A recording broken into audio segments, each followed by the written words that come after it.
বললেন আযীম, আবার বললেন কিয়ামতের দিন গোটা পৃথিবীটারে আমি নাড়িয়ে দেব, গোটা পৃথিবীতে একটা আমি ভূমিকম্প দিব। এ কথাও কোরআনে আছে না নাই? ইযা জুলজিলাতিল আরদু জিলজালাহা আল কারিয়াতু মাল কারিয়া, পুরো পৃথিবী কাঁপিয়ে দিব। এই কাঁপাকাঁপিটা ওই দিনের ভূমিকম্পটা কি অন্যান্য সময়ের ভূমিকম্পের মতো হবে? এই ভূমিকম্পকে আল্লাহ বলেছেন আযীম। ইন্না জালজালাতা সাআতি লা শাইউন আযীম। সেদিনের ভূমিকম্প সাধারণ কোনো আর্থকোয়েক নয়, সাধারণ ভাইব্রেশন না, এটা আযীম। আবার আল্লাহ কোরআনকেও আযীম বলেছেন, ওয়ালাকাদ আতাইনাকা সাবআম মিনাল মাসানি ওয়াল কুরআনাল আযীম। ও নবী, আমি আপনার নিত্য পাঠনীয় সপ্তবাক্য সূরাতুল ফাতিহা দিয়েছি, সাথে সাথে কোরআনে আযীম দান করেছি। সুবহানাল্লাহ। তার মানে কোরআনের ক্ষেত্রে আযীম, কিয়ামতের ভূমিকম্প এটা আযীম, আল্লাহ নিজেও আযীম, বিশ্বনবীর চরিত্র। আবার এই সূরাটাও যেহেতু দামি, এজন্য এই সূরার নাম সূরাতুল আযীমা। সূরাতুল সুমহান সূরা। এটা যেন তেন সূরা নয়, এটা তো কোরআনের কলব। কলব ছাড়া মানুষ বাঁচে? হার্ট ফাউন্ডেশনে যেয়ে দেখবেন মানুষের কি অবস্থা। হৃদরোগ, হৃদয় যার নষ্ট, তার যে কত কষ্ট। এই যে কি পরানো লাগে এখন, রিং পরায়, এনজিওগ্রাম, এনজিওপ্লাস্টি করে আর্টারি ব্লক করে ফেলে। চর্বি, এত চর্বি আমরা খাই, এত গরুর গোশত আমরা খাই। মনে রাখবেন, যেই প্রাণীর পা বেশি ওইটার ভিতরে কোলেস্টেরল বেশি। মাছের কয় পা? হ্যাঁ, নাই, এখানে নাই, মাছের পাটা নাই, কোলেস্টেরল নাই। মুরগির কয় পা? জোরে বলতে হবে। তার মানে কিছু কোলেস্টেরল আছে না নাই? গরুর কয় পা? কোলেস্টেরল বেশি না কম? এইবার কোন চিংড়ির কয় পা? সবচেয়ে বেশি কোলেস্টেরল কন্টেইন করে শ্রিম্প, প্রন, চিংড়ি। এজন্য এগুলো কম খাইতে হবে। তবে 40-এর আগে যারা আছেন ধুমায়া খান, 40-এর পরে এই যে মাটন, ল্যাম্প, ছাগলের গোশ, খাসির গোশ, চিংড়ি, এগুলো আপনার ডায়েট থেকে বাদ দিয়ে দিতে হবে। বুঝতে পেরেছেন? এজন্য এই সূরাটা যেন তেন সূরা নয়, এটা তো কোরআনের কলিজা, হার্ট, হৃদয়। এজন্য সূরাটা সূরাতুল আযীমা। সুবহানাল্লাহ পড়েন। তার মানে 1 নম্বরে পেলাম সূরাতুল কাদিয়াহ, 2 নম্বরে পেলাম সূরাতুল আযীমা, 3 নম্বরে সূরার আরেক নাম হলো সূরাতুল মুইম্মা। সূরাতুল মুইম্মা। মুইম্মার 2 অর্থ। এক অর্থ হচ্ছে এটার বরকতটা আম, সবার জন্য, যেই পড়ে সেই বরকত পায়, এজন্য মুইম্মা। আবার মুইম্মার আরেক অর্থ হচ্ছে যেই সূরা শত্রুকে অন্ধ করে দেয়। কি করে দেয়? এই সূরার প্রথম 9টা আয়াত যদি বিপদে পড়ে, শত্রুর কবলে পড়ে আপনি তেলাওয়াত করেন, শত্রুর চোখটারে অন্ধ করে দিবে কে? আল্লাহ। বিশ্বনবী মক্কা থেকে যখন মদিনায় যায়, হিজরতের সময় বিশ্বনবী সূরা ইয়াসিনের প্রথম 9টা আয়াত তেলাওয়াত করলেন। তেলাওয়াত করে আল্লাহর নাম নিয়ে ঘর থেকে বের হলেন। আশেপাশে কাফেররা ঘুরে কিন্তু বিশ্বনবীরে দেখে না। সবাই খেলে এরকম এরকম করে, ডানে বায়ে হাতায়, বিশ্বনবীর সামনে দিয়ে যায়, কিন্তু কাফেরদের চোখ অন্ধ করে দিয়েছে কে? আল্লাহ। এজন্য কোরআন তেলাওয়াত করলে কাফেরদের চোখকে অন্ধ বানায় দেয় কে? আল্লাহ। এজন্য সূরার একটা নাম হচ্ছে সূরাতুল মুইম্মা। কি নাম? অন্ধ করে দেয়। তাফসিরে কুরতুবির মুসান্নিফ ইমাম আল কুরতুবি, উনাকে জালিম বাদশা বন্দী করেছিল। ওনার তাফসিরে এসেছে উনি শক্তিশালী লোক ছিলেন, জেলখানা ভেঙে বাঁচার জন্য দিছে দৌড়। উনারেও ধরার জন্য জালিম বাদশার সৈনিকেরা ঘোড়া নিয়ে রওনা হয়েছে। উনিও দৌড়ায়, ঘোড়াও পেছন থেকে আসে। ওমিয়া মানুষ কি ঘোড়ার দৌড়ের সাথে পারে? উনি হাঁটতে হাঁটতে হয়রান হয়ে এক বালুর ময়দানে যে ধপাস করে পড়েছেন। ওরাও ঘোড়া দিয়ে এসে নেমেছে, কিন্তু আজীব তামাশা, উনি বালুতে ধপাস করে পড়েই সূরা ইয়াসিনের প্রথম 9 আয়াত তেলাওয়াত করতে শুরু করেছেন। ওরা নিচে নেমে ডানে বায়ে সামনে পিছনে খালি খুঁজে, কিন্তু দেখে না, সামনে কিন্তু বসা। ওদের চোখটার অন্ধ করে দিছে কে? আল্লাহ। বিশ্বাস হয়? ঈমান হয়? এজন্য বিপদে পড়লে সূরা ইয়াসিনের প্রথম 9 আয়াত পড়তে রাজি আছেন? আল্লাহ তুমি তৌফিক দাও। আমিন। আর জোরে পড়েন আমিন। এজন্য আল্লাহ চমৎকার ভাবে এই সূরাটা শুরু করে দিলেন। 2টা কাটা অক্ষর দিয়ে আল্লাহ বললেন ইয়াসিন ওয়াল কুরআনিল হাকীম ইন্নাকা লামিনাল মুরসালিন আলা সিরাতিম মুস্তাকিম। পড়েন সুবহানাল্লাহ। ইয়াসিন। সূরাটা শুরু করলেন কি দিয়ে? ইয়াসিন। এটা কি কোনো বাক্য? এটা কি কোনো শব্দ? এটা কি? অক্ষর, দুইটা। প্রথম অক্ষরের নাম, দ্বিতীয়টা আওয়াজ করে বলেন, প্রথম অক্ষরটার নাম, দ্বিতীয়টা। খুব চমৎকার না? বাক্য দিয়ে এই সূরাটা শুরু করে নাই। যেমন ইদা জুলজিলাতিল আরদু জিলজালাহা, এই সূরার প্রথম আয়াত, এটা একটা বাক্য না? জি। আচ্ছা। ওয়াদ-দুহা ওয়াল-লাইলি ইযা সাজা, বাক্য না? জি। কিন্তু ইয়াসিন, এটা কি কোনো বাক্য? না। এটা কি কোনো শব্দ? না, এটা কাটা দুইটা অক্ষর। সুবহানাল্লাহ পড়েন। সুবহানাল্লাহ। আল্লাহ 114টা সূরার প্রায় 29টা সূরা এরকম কাটা কাটা অক্ষর দিয়ে শুরু করেছেন। সুবহানাল্লাহ। সুবহানাল্লাহ নাই? সুবহানাল্লাহ।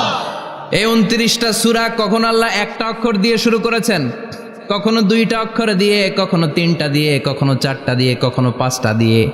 একটা অক্ষর দিয়ে আল্লাহ কোরআনের সূরা শুরু করেছেন, এরকম একটা সূরা বলেন। নুন ওয়াল কলামি ওয়া মা ইয়াসতুরুন। নুন, নুন দিয়ে সূরা শুরু হয়ে গেছে। তারপরে কফ, এক অক্ষর দিয়ে সূরা শুরু হয়ে গেছে। সুবহানাল্লাহ পড়েন। সুবহানাল্লাহ। এবার বলেন 2 অক্ষর দিয়ে সূরা শুরু হয়েছে এরকম সূরা বলেন। আমিন। এত দূরে যান কেন? এটা আছে না নাই? আছে। ইয়াসিন। সুবহানাল্লাহ পড়েন। ইয়াসিন 2 অক্ষর দিয়ে। তারপরে হামিম। এবার 3 অক্ষর দিয়ে আল্লাহ সূরা শুরু করছেন এরকম, আলিফ লাম মিম তা সিন মিম। আল্লাহু আকবার। আবার 4টা অক্ষর দিয়ে সূরা শুরু হয়েছে এরকম আছে না নাই? আবেশাব কোন? আলিফ লাম মিম র, আলিফ লাম মিম সদ, আছে না নাই? আবার 5টা কাটা অক্ষর দিয়ে সূরা শুরু হয়েছে এরকম সূরাও আছে না নাই? সূরা মারিয়ামের শুরুতে কি আছে? কাফ হা ইয়া আইন সাদ। সুবহানাল্লাহ পড়েন। এরকম প্রায় 29টা সূরা আল্লাহ কাটা কাটা অক্ষর দিয়ে শুরু করেছেন, কোনো বাক্য দিয়ে নয়, কোনো শব্দ দিয়ে নয়। কি দিয়ে? হারফ দিয়ে। হারফ, এই হারফগুলোরে বলে হুরুফ আত-তাহাজ্জি বা হুরুফ আল মুকাত্তাআত, কাটা কাটা অক্ষর। মনে রাখবেন কোরআনের আয়াতগুলো 2 ভাগে বিভক্ত, একটা মুহকাম, একটা মুতাশাবিহ। মুহকাম মানে যেগুলোর অর্থ আমরা জানি, যেগুলোর ব্যাখ্যা আমরা জানি, যেটার ইন্টারপ্রিটেশন, এক্সপ্লেনেশন আমাদের জানা আছে। আর মুতাশাবিহ আমরা অর্থ জানি না, আমরা ব্যাখ্যা জানি না, এটা দিয়ে আসলে কি বুঝাইছে আমরা কেউ জানে না। জানে একজন, চিল্লায় বলেন তিনি কে? আল্লাহ বললেন ওয়া ইন কুনতুম ফি রাইবিম মিম্মা নাযালনা আলা আবদিনা ফাআতু বিসূরাতিম মিন মিসলিহি ওয়াদউ শুহাদাআকুম মিন দুনিল্লাহি ইন কুনতুম সাদিকিন। আল্লাহ বললেন ও জাহেলি যুগের লোকেরা, শোনো শোনো, এত আরবি কবিতা বানাতে পারো, এত গল্প লিখতে পারো, আরবিতে এত নোবেল বানাতে পারো, উপন্যাস বানাতে পারো, আর্টিকেল লিখতে পারো, আমার নবীর উপর যে কোরআন আমি নাজিল করেছি এই কোরআনের ব্যাপারে অন্তরে যদি কোনো সন্দেহ থাকে, বাপের বেটা হলে পারলে কোরআনের মতো একটা সূরা বানিয়ে নিয়ে আসো। পারছে? কিয়ামত পর্যন্ত কেউ পারবে? বিশ্বনবী যেই জামানাতে এসেছিলেন ওই জামানায় আরবি ভাষা সাহিত্যের উৎকর্ষতা সাধিত হয়েছিল। আরবি ভাষার এতটা উৎকর্ষ পৃথিবী কখনো দেখে নাই। কবিতা, গদ্য, পদ্য, গল্প, উপন্যাস, রচনা, প্রবন্ধ, আর্টিকেলের সয়লাভ। এই ভাষা সাহিত্যিকদের চোখে আঙ্গুল দিয়ে আল্লাহ বুঝাতে চাইলেন, এত অর্থ করতে পারো, এত ব্যাখ্যা জানো, এত বড় বড় বুলিয়া ওড়াও, এত কিছু তুমি জানো, তাহলে বলো ইয়াসিন অর্থ কি? সুবহানাল্লাহ কইবেন না? তাইলে বল নুন অর্থ কি? কফ মানে কি? আলিফ লাম রা মানে কি? ফাবুহিতাল্লাযী কাফার। কেউ জানে না, কেউ উত্তর দিতে পারে না। কোন সুবহানাল্লাহ। এটা কোরআনের মুজিজা, এটার অর্থ কেউ জানে না। আর এগুলোর অর্থ নিয়ে খোঁচাখুচি করাও ঠিক না। তবে মুফাসসিরিনে ইকরাম এগুলোর কিছু অর্থ সম্ভাব্য বলার চেষ্টা করেছেন। যেমন ইয়াসিনের অর্থ ইবনে আব্বাস বলেছেন এর অর্থ হতে পারে ইয়া ইনসান, হে মানুষ। সুবহানাল্লাহ পড়েন। কেউ কেউ বলেছে এটার অর্থ হতে পারে ইয়া সাইয়্যিদ আল মুরসালিন। কেউ কেউ বলেছেন ইয়াসিন হতে পারে ইসমুল্লাহ, আল্লাহর নাম। কেউ বলেছেন এটা হতে পারে ইসমুন লিন নবী, বিশ্ব নবীর নাম। আবার কেউ কেউ বলেছেন ইয়াসিন হতে পারে এই কোরআনে কারিমের একটা নাম। কোন সুবহানাল্লাহ। এই সম্ভাব্য সব কথাগুলো বলে পৃথিবীর সব মুফাসসিররা বলতে বাধ্য হয়েছেন আল্লাহু আ'লামু বিমুরাদিহি বিহি। এটার দ্বারা আসল অর্থ যে কি এটা আমরা কেউ জানি না। জানে কে? আল্লাহ। চিৎকার করে বলতে হবে, জানে কে? আল্লাহ। তাহলে ইয়াসিন মানে আমরা জানি না। ইয়াসিনের অর্থ আমরা ছেড়ে দেব কার উপর? আল্লাহ। এরপরে আল্লাহ বললেন ওয়াল কোরআনিল হাকিম, প্রজ্ঞাময় বিজ্ঞানময় কোরআনের শপথ। ওয়াল কোরআনিল হাকিম, বিজ্ঞানময় প্রজ্ঞাময় কোরআনের শপথ বা কসম। ওয়াল কোরআনিল হাকিমে যে ওয়া, এই ওয়াটারে আরবিতে বলে ওয়া আল কাসামিয়া। কি বলে? ওয়া আল কাসামিয়া, কসম কাটার জন্য আল্লাহ এই ওয়া ব্যবহার করেছেন। যত জায়গায় কোরআনে আল্লাহ কসম কেটেছেন, ওই কসমের শব্দটার আগে ওয়া আছে না নাই? ও মিয়া, কোরআনে আল্লাহ সময়ের শপথ করেছেন, কসম কেটেছেন, যুগের কসম কেটেছেন। যুগের সময়ের আরবি হলো আল আসর। এই আসরের আগে ওয়া আছে না নাই? কি বলছে আল্লাহ? ওয়াল আসর, ওয়াল। আবার তিন ফলের কসম আল্লাহ কোরআনে কেটেছেন, কি বলেছেন? ওয়াত্তিন, মানে তিনের কসম। জাইতুনের কসম কেটেছেন, বলেছেন ওয়াজ জাইতুন। তুর পাহাড়ের কসম কেটেছেন, বলেছেন ওয়াতুর সিনিন। যত জায়গায় কসম তত জায়গায় ওয়াও আছে না নাই? পাহাড়ের নামে কসম কেটেছেন, আল্লাহ বলেছেন ওয়াতুর। সূর্যের নামে কসম কেটেছেন, আল্লাহ বলেছেন ওয়াশ-শামসি ওয়া দুহাহা। সুবহানাল্লাহ কইবেন না? ফজরের নামে কসম কেটেছেন, কি বলেছেন? ওয়াল ফাজর। জিলহজ মাসের প্রথম 10 রাতের কসম কেটেছেন, কি বলেছেন? ওয়া লায়ালিন আশর। জোর আর বেজরের কসম কেটেছেন, আল্লাহ বলেছেন ওয়াশ-শাফঈ ওয়াল ওয়াতর। সূরা ইয়াসিনে কাটা কাটা 2টা অক্ষরের পরে রব্বুল আলামিন কোরআনের কসম কেটেছেন, এজন্য আল্লাহ বলেছেন ইয়াসিন ওয়াল কোরআনিল হাকিম। ইয়াসিন ওয়াল কোরআনিল হাকিম, প্রজ্ঞাময় বিজ্ঞানময় কোরআনের শপথ। কোরআনের মধ্যে বিজ্ঞান আছে না নাই? বেশি না কম? বিশ্বাস হয় না? নাস্তিকদের কথা বিশ্বাস হয়?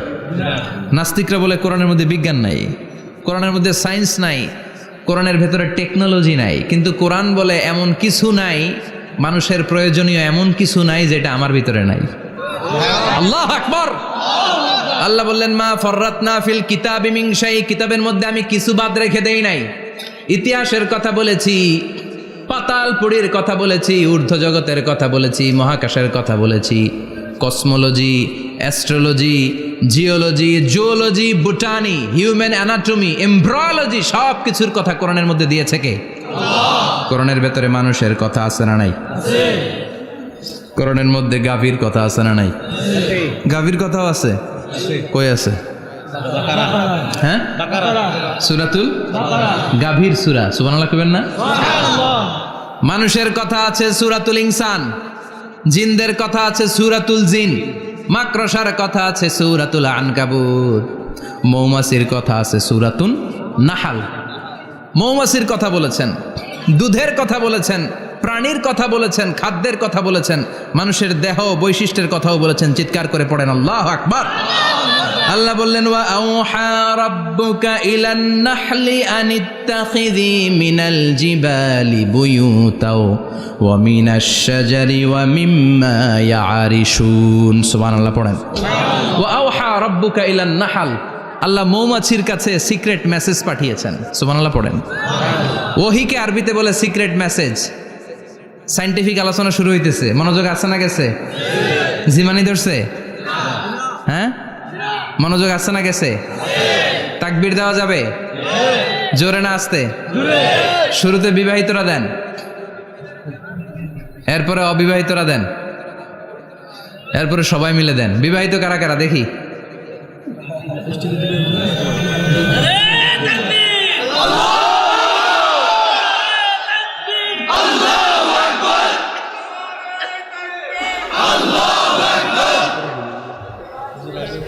বিবাহিতরা অবিবাহিতরা দিবেন না? শুরুতে বিবাহিতরা দেন, তারপরে অবিবাহিতরা দেন, তারপরে সবাই মিলে দেন। বিবাহিতরা রেডি? দেখবো কাদের গলায় জোর বেশি। দেখি দেখি, বিবাহিতরা দেন। লিল্লাহি তাকবীর। মাশাআল্লাহ। এবার অবিবাহিতরা রেডি?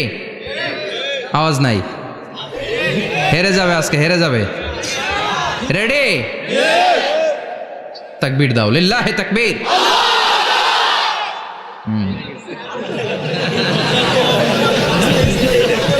ইয়াংদের পারফরমেন্সই আলাদা, আওয়াজ বেশি।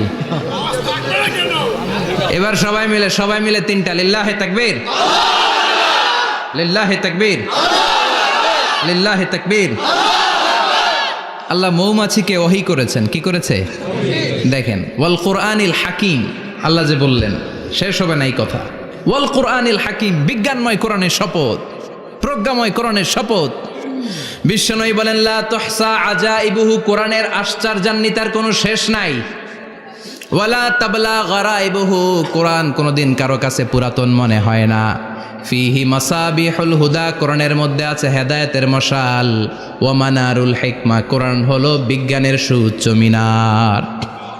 লা তুহসা আজাইবুহু, কোরআনের আশ্চর্যান্বিতার শেষ নাই। যতই পড়বেন আপনি আশ্চর্য হয়ে যাবেন, যতই স্টাডি করবেন, যতই অধ্যয়ন করবেন, আপনার চোখকে খুলে দিবে কে? আল্লাহ। ওয়ালা তাবলা গারাইবুহু, কোরআন কখনো পুরাতন হয় না। পুরান হয় নাকি? যার বয়স 50 বছর ধরে নামাজি মানুষ, প্রতি নামাজের প্রত্যেক রাকাতে কোন সূরা পড়া লাগে? তো 50 বছর যদি কেউ নামাজি হয়, তাহলে কত লক্ষবার উনি সূরা ফাতিহা পড়ছে উনি নিজে জানে? তারপরেও কোনোদিন কি মনে হয়েছে সূরা ফাতিহাটা একটু পুরান পুরান লাগে? আজকে কুল হল্লা দিয়ে শুরু করুন, কথা বলেন। পুরান লাগছে কোনোদিন? এত পড়ছি এটা, আজকে আর এটা না, আজকে আর একটা, এরকম মনে হয়? ওয়ালা চাবলা গারাইবুহু, পুরান লাগে না। প্রতিদিন নতুন, প্রতিনিয়তই নতুন, অলওয়েজ নিউ, সব সময় নতুন। এজন্য বিশ্বনবী বললেন লা তুহসা আজাইবুহু, কোরআনের আশ্চর্যান্বিতার শেষ নাই। ওয়ালা তাবলা গারাইবুহু, কোরআন কখনো পুরাতন হয় না। ফিহি মাসাবিহুল হুদা, কোরআনের মধ্যে আছে হেদায়েতের মশাল। ওয়া মানারুল হিকমা, কোরআন হলো বিজ্ঞানের সুউচ্চ মিনার। সুবহানাল্লাহ। আল্লাহ বললেন ওয়া আওহা রাব্বুকা ইলান নাহাল, আমি মৌমাছির কাছে মেসেজ দিলাম, সিক্রেট মেসেজ। আনিত্তাখিযি মিনাল জিবালি বুয়ুতা, তোমরা পাহাড়ের মধ্যে তোমাদের বাড়ি বানাও, মৌচাক বানাও। অমিনা সাজার, গাছের মগ ডালে, বড় বড় ডালে তোমরা বাসা বানাও। ওয়া মিম্মা ইয়ারিশুন, উঁচু উঁচু জায়গায় মৌচাক বানাও, যাতে করে গ্রামের ছোট্ট ছেলেরা ঢিল মারতে না পারে। কোন সুবহানাল্লাহ। মৌমাছির আল্লাহ শিখাই দিছে। নিচু জায়গায় কোনোদিন মৌমাছির বাসা দেখবেন? নিচু জায়গায় সহজে নাগাল পাওয়া যায়, ধরা যায়। কথা কন। ডাল বেয়ে মগ ডালে ওঠা লাগে মধু খাইতে চাইলে। চিল্লায় বলেন ঠিক কিনা? আল্লাহ সিক্রেট মেসেজ দিলেন আর বললেন আনিত্তাখিযি। আলেম যারা আছেন বলেন তো, ইত্তাখিযি এটা কি মুজাক্কারের সিগা না মুয়ান্নাসের সিগা? কথা কইতে হবে। কেউ নাই এটার উত্তর দেওয়ার মতো। মুয়ান্নাস, মাশাআল্লাহ। এটা স্ত্রীবাচক শব্দ।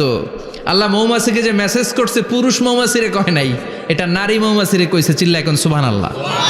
এখন গবেষণা করে দেখা গিয়েছে, কার্ল ভন ফ্রিচ একজন অস্ট্রিয়ান বিজ্ঞানী, উনি এটা নিয়ে গবেষণা করে 73 সালে 1973-তে নোবেল পেয়ে গেছে। এই আয়াতের উপর গবেষণা করে আল্লাহ কেমন করে সিক্রেট মেসেজ দিয়েছেন, কেমন করে মৌমাছি মৌচাকের বাসা বাঁধে, কেমন করে মধু আহরিত হয়, এটার উপর গবেষণা করে উনি একটা বই লিখেছেন, দ্য ডান্সিং বিজ। নেচে যাওয়া মৌমাছিগুলো, নাচতে নাচতে যেতে থাকা মৌমাছিগুলোর উপর একটা বই লিখে, দ্য ডান্সিং বিজ লিখে উনি নোবেল প্রাইজ পেয়েছেন এই মধুর উপরে। চিল্লায় পড়েন আল্লাহু আকবার।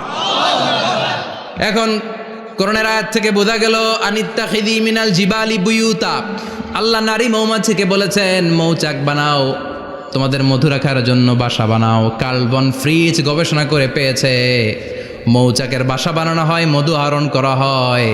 যেই মৌমাছিটা নেতৃত্ব দেয় এটা পুরুষ মৌমাছি নয়, এটা হলো মহিলা মৌমাছি। কোন সুবহানাল্লাহ। পুরো মৌচাকের মধ্যে মধু আহরণ, মধু নেওয়া, পুরো প্রসিডিউরটা সারার জন্য কোনো পুরুষ মৌমাছি লিডিং দেয় না, লিডিং দেয় একটা নারী মৌমাছি, স্ত্রী মৌমাছি। এজন্য ইত্তাখিয, ম্যাসকুলিন জেন্ডার ইউজ না করে আল্লাহ বলেছেন ইত্তাখিযি। নারী মৌমাছিকে আল্লাহ অ্যাড্রেস করে বলেছেন যাও মৌচাক বানাও আর এটার মধ্যে মধু আহরণ করো। চিল্লায় পড়েন আল্লাহু আকবার। আল্লাহ বললেন ইত্তাখিযি মিনাল জিবালি বুয়ুতা, পাহাড়ের মধ্যে ঘর বানাও। মিনাস সাজার, গাছের বড় ডালের মধ্যে ঘর বানাও। ওয়া মিম্মা ইয়ারিশুন, উঁচু উঁচু জায়গায় ঘর বানাও। উনি গবেষণা পেয়েছেন এই মধুর মধ্যে অসাধারণ কিছু ন্যাচারাল অ্যান্টিসেপটিক আছে। কি আছে? Natural antiseptic. এটার নাম হচ্ছে প্রপিলিস। প্রপিলিস নামে একটা লিকুইড পাওয়া যায় মৌচাকের মধ্যে। এটা কাটা জায়গায় লাগা দিলে স্যাভলন, ডেটল কিছু লাগানো লাগবে না। ওই প্রপিলিসের কারণে আপনার কাটা জায়গা এমনি শুকিয়ে যাবে। সুবহানাল্লাহ পড়েন। দ্বিতীয় বিশ্বযুদ্ধে রাশিয়ান যত সৈনিকরা যুদ্ধে আহত হতো, ওরা আলাদা করে অ্যান্টিসেপটিক খাইতো না, ওরা মধু আইনা লাগাই দিত আর সুস্থ হয়ে যেত। সুবহানাল্লাহ পড়ে। নিউজিল্যান্ডের কিছু বিজ্ঞানীরা আবিষ্কার করেছে মৌমাছির হুলের ভিতরে রেমেটিক ফিভারের অ্যান্টিবায়োটিক আছে। অনেকের বাত জ্বর হয়, বাতের ব্যথা থাকে না, থাকে, মুরব্বীদের বেশি হয়। ওই জায়গার মধ্যে যদি আপনি মৌমাছি এনে ঢুকাই দিতে পারেন, মৌমাছির হুল লাগাই দিতে পারেন, ভালো হয়ে যাবে। মৌমাছি যখন হুল ফুটে আরাম লাগে না অনেক? খাইছেন, কামড় খাইছেন? হ্যাঁ, মজা লাগে।